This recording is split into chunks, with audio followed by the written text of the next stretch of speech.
I'm an Englishman. I'm from Bermondsey, southeast London.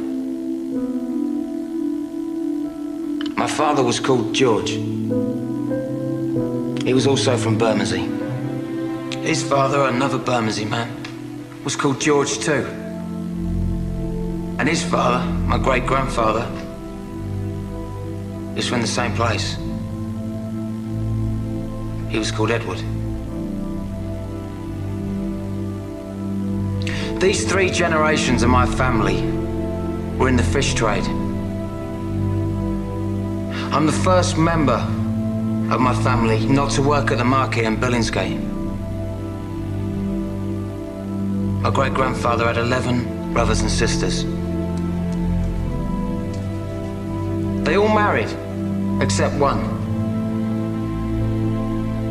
They had 43 children.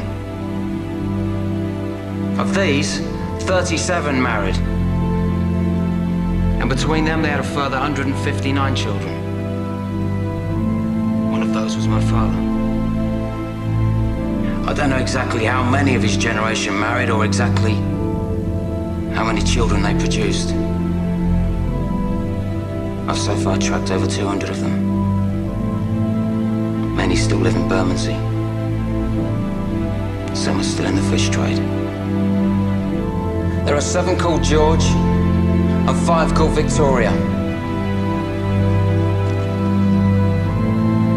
I stand here in front of you as a representative of all of them.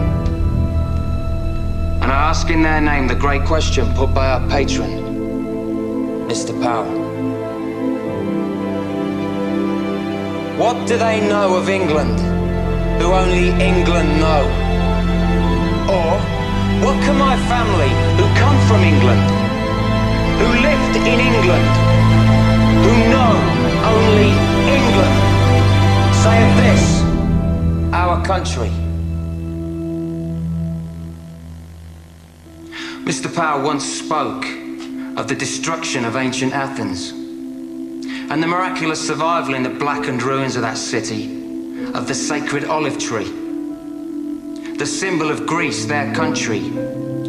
And he also spoke of us, the English, at the heart of a vanished empire, seeming to find within ourselves, like one of our own oak trees, the sap rising from our ancient roots. And he said, perhaps after all, we who have inhabited this island fortress for an unbroken 1,000 years, brought up, as he said, within the sound of English birdsong, under the English oak, in the English meadow, beneath the red cross of St. George, it is us who know most of England. And I appreciated him for saying that,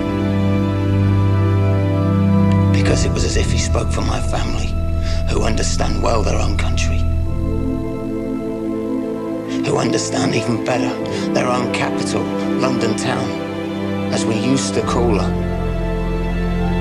As we strolled in her parks, as we marveled at her palaces, as we did business in the city, went west for a dance, took a boat on the river.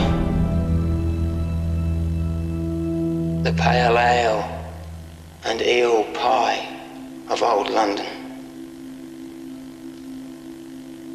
The London of my family, for as many generations as I know.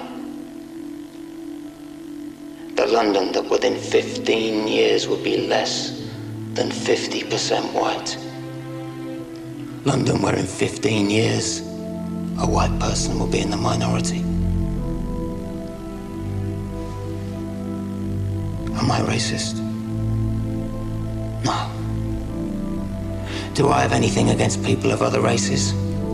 No. Would I prevent them from coming into my home? No. So what then is my gripe? My gripe.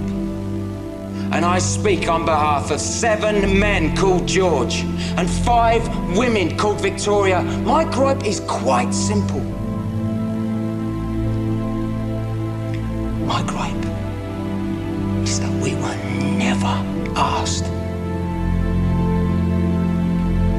is that we were told, not asked. And every day we are told again and again how we are to be and how our country is to be. We're told by them, and we know who they are. They're English too. They're the class that has always set themselves apart. They're the class that has always taken whatever they wanted for themselves. And now they are the class that is giving England away.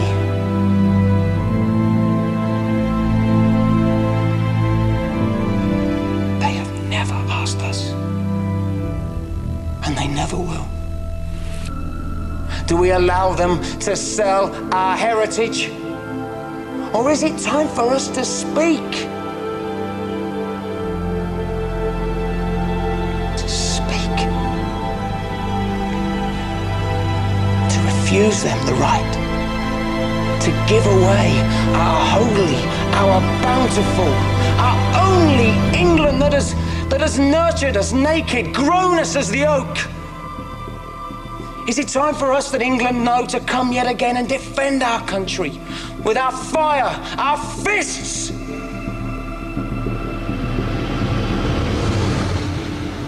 Is it time for our sons to rise again